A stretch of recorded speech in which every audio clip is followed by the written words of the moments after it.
Londres, junio de 1942. El general de división Dwight Eisenhower bajó del tren en la estación de Paddington hacia una ciudad que parecía haber sido usada para práctica de artillería.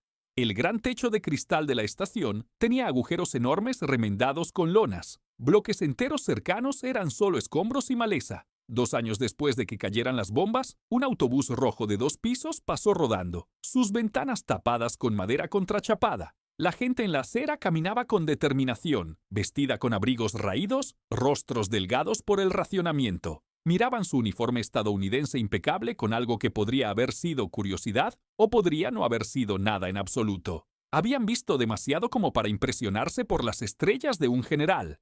Eisenhower había venido a tomar el mando de las fuerzas estadounidenses en Europa, a construir la alianza que eventualmente invadiría la Europa fortaleza de Hitler. Había leído los informes, estudiado los mapas, conocía las estadísticas, pero nada lo había preparado para la realidad física de una nación que había estado luchando sola durante 2 años.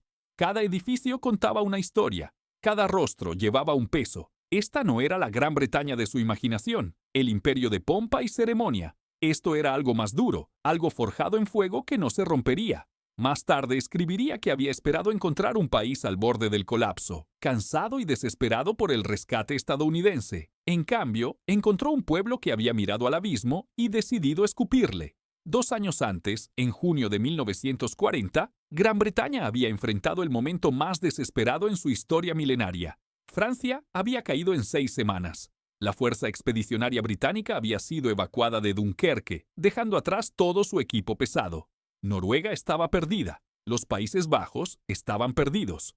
Cada potencia europea importante excepto la neutral Suiza y Suecia ahora estaba conquistada por la Alemania nazi o aliada con ella. La Unión Soviética tenía un pacto de no agresión con Hitler. Estados Unidos estaba determinadamente neutral, a un océano de distancia. Gran Bretaña y su imperio estaban solos contra una maquinaria de guerra alemana que acababa de demostrar que podía aplastar los ejércitos combinados de Francia, Gran Bretaña, Bélgica y los Países Bajos en 46 días. Winston Churchill, primer ministro desde hacía apenas un mes, se dirigió al Parlamento el 4 de junio. El discurso se haría famoso por su desafío, pero la situación que describió era catastrófica. 30.000 hombres muertos, heridos o capturados en Francia. Miles de toneladas de municiones, 1.000 cañones, todos los tanques y vehículos de transporte del ejército dejados en playas francesas. Gran Bretaña ahora enfrentaba la perspectiva de invasión con un ejército maltratado, un puñado de divisiones y una costa imposible de defender completamente. Los generales alemanes ya estaban planeando la Operación León Marino, la invasión de Gran Bretaña. Tenían 4 millones de hombres bajo armas, 3.000 tanques y control completo de la costa europea desde Noruega hasta España. La Luftwaffe tenía más de 3.000 aviones. La Real Fuerza Aérea de Gran Bretaña tenía menos de 700 cazas operacionales. Las matemáticas eran brutales. En Washington, los planificadores militares estadounidenses le daban a Gran Bretaña 3 semanas, quizás 6 si tenían suerte. El gobierno británico no buscó términos. En cambio, se prepararon para luchar en las playas, en los campos de aterrizaje, en los campos y en las calles. Quitaron señales de tráfico para confundir a los invasores. Construyeron búnkeres y obstáculos antitanque. Armaron a la Guardia Nacional con las armas que pudieran encontrarse, incluyendo picas y escopetas. La primera prueba llegó en los cielos. En julio de 1940, la Luftwaffe comenzó ataques de sondeo contra el transporte marítimo británico y objetivos costeros. En agosto, cambiaron a atacar aeródromos de la RAF y fábricas de aviones. La batalla de Inglaterra había comenzado.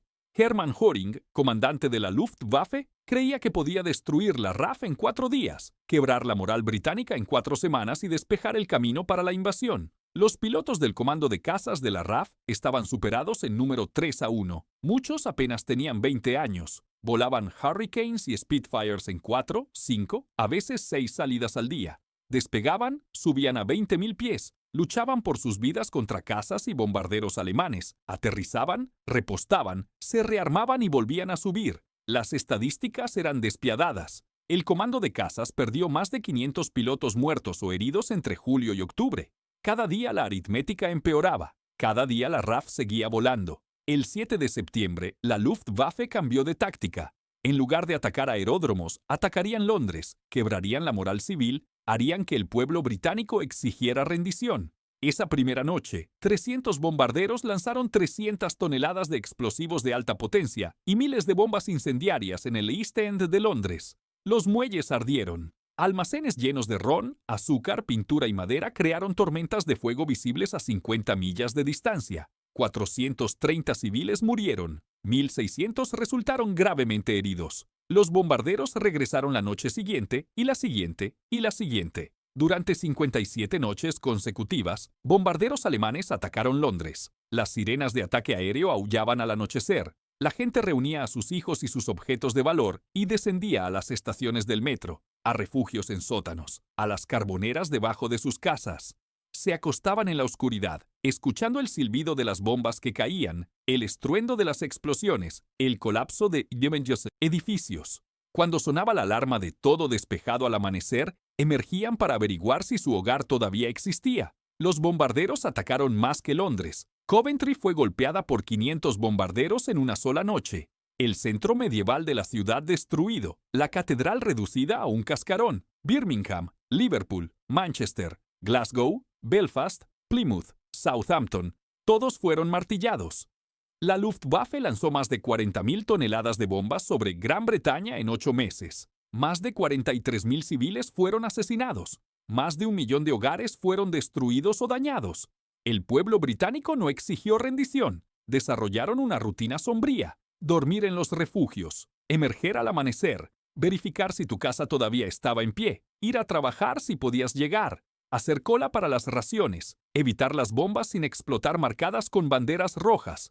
No mirar los edificios bombardeados, los espacios vacíos en calles familiares como dientes faltantes. Mantén la calma y sigue adelante no era solo un póster, era supervivencia. Las mujeres trabajaban en fábricas de municiones, en el ejército de tierra cultivando alimentos, en los servicios auxiliares. Conducían ambulancias por calles en llamas durante los ataques. Sacaban sobrevivientes de los escombros, operaban baterías antiaéreas, trazaban aviones en mapas de salas de operaciones, volaban aviones de transporte para liberar pilotos masculinos para combate. El racionamiento era severo. Carne, mantequilla, azúcar, té, huevos, queso, todo estaba racionado desde principios de 1940. La ropa se racionó desde 1941. La ración semanal promedio del adulto incluía 4 onzas de tocino, 2 onzas de mantequilla, 2 onzas de té, 8 onzas de azúcar y un huevo fresco, tal vez si los suministros lo permitían. Los plátanos desaparecieron por completo. Las naranjas se convirtieron en un lujo raro. La gente perdió peso. El civil británico promedio perdió entre 10 y 15 libras durante la guerra, no por inanición, sino por una dieta que proporcionaba apenas suficientes calorías para funcionar, nada extra. Y a través de todo esto, Gran Bretaña siguió luchando. En el norte de África, fuerzas británicas y de la Commonwealth batallaron ejércitos italianos en Libia y Egipto. En el mar, la Real Armada luchó para mantener abiertas las líneas de suministro del Atlántico. Los submarinos alemanes hundieron más de 3 millones de toneladas de transporte marítimo aliado solo en 1941. En el aire, el comando de bombarderos comenzó a contraatacar a Alemania. Las primeras incursiones fueron pequeñas, inexactas, costosas, pero siguieron volando porque era la única manera de llevar la guerra a suelo alemán. Gran Bretaña no estaba ganando en 1940 y 1941. Estaba sobreviviendo, aguantando, esperando que de alguna manera, eventualmente, el equilibrio cambiara. Al otro lado del Atlántico, Estados Unidos observaba con una mezcla de disindigui y admiración y duda. El presidente Roosevelt quería ayudar. La ley de préstamo y arriendo aprobada en marzo de 1941 permitió a Estados Unidos suministrar a Gran Bretaña armas y suministros sin pago inmediato.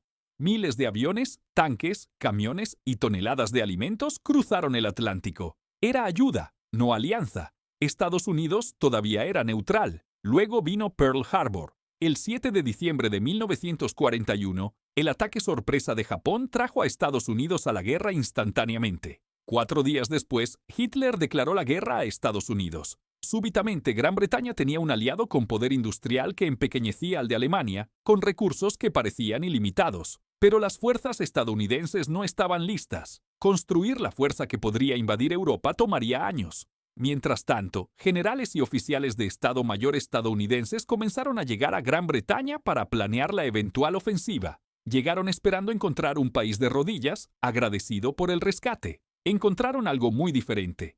El general George Marshall, jefe de Estado Mayor del Ejército, visitó Gran Bretaña en abril de 1942. Recorrió ciudades bombardeadas, visitó bases militares, se reunió con comandantes británicos. Le impactó la ausencia de derrotismo. Esta era gente que había sido bombardeada durante meses, que había perdido hijos y esposos, que vivía con raciones que habrían causado disturbios en Estados Unidos.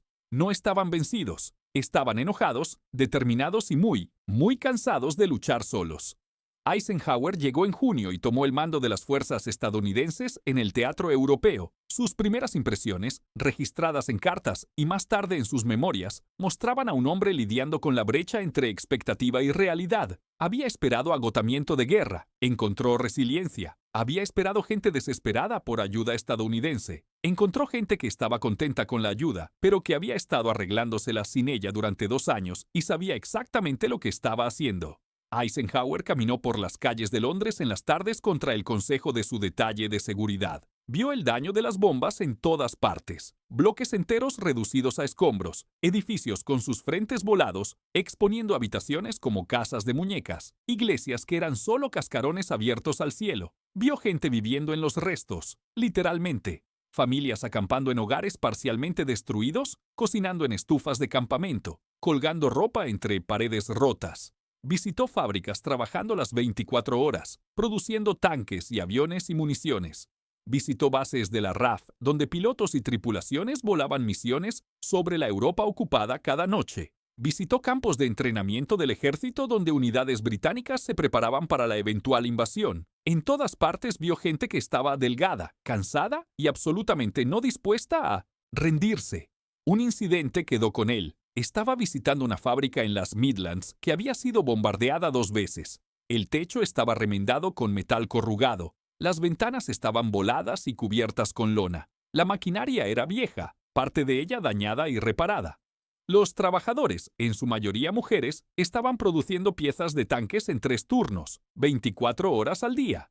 Eisenhower preguntó al gerente de la fábrica cómo estaba la moral.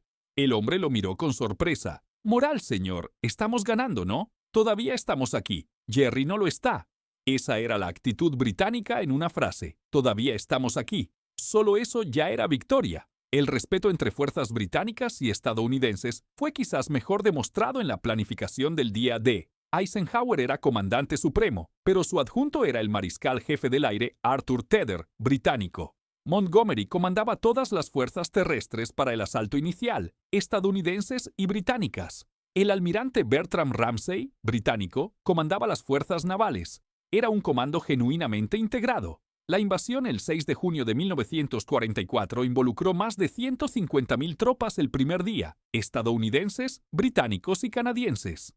Tuvo éxito debido a esa integración, porque el poder industrial estadounidense y la experiencia británica se combinaron en algo mayor que cualquiera por separado. Para ese momento, Gran Bretaña había estado en guerra por casi 5 años. El país estaba exhausto, tenso hasta el punto de ruptura, pero aún luchando. Los generales estadounidenses que habían llegado en 1942, escépticos de las capacidades británicas, habían aprendido a respetar lo que Gran Bretaña había logrado. Habían visto una nación que había estado sola cuando estar solo parecía suicida. Habían visto gente que había sido bombardeada, hambrienta y desangrada, pero que nunca había considerado la rendición. Eisenhower, en sus memorias escritas después de la guerra, reflexionó sobre lo que había aprendido de los británicos. Escribió sobre su resiliencia, su determinación, su negativa a ser vencidos. Escribió sobre el coraje de civiles tanto como de soldados. Escribió que Estados Unidos había entrado a la guerra con confianza en su fuerza, pero que Gran Bretaña les había enseñado sobre resistencia.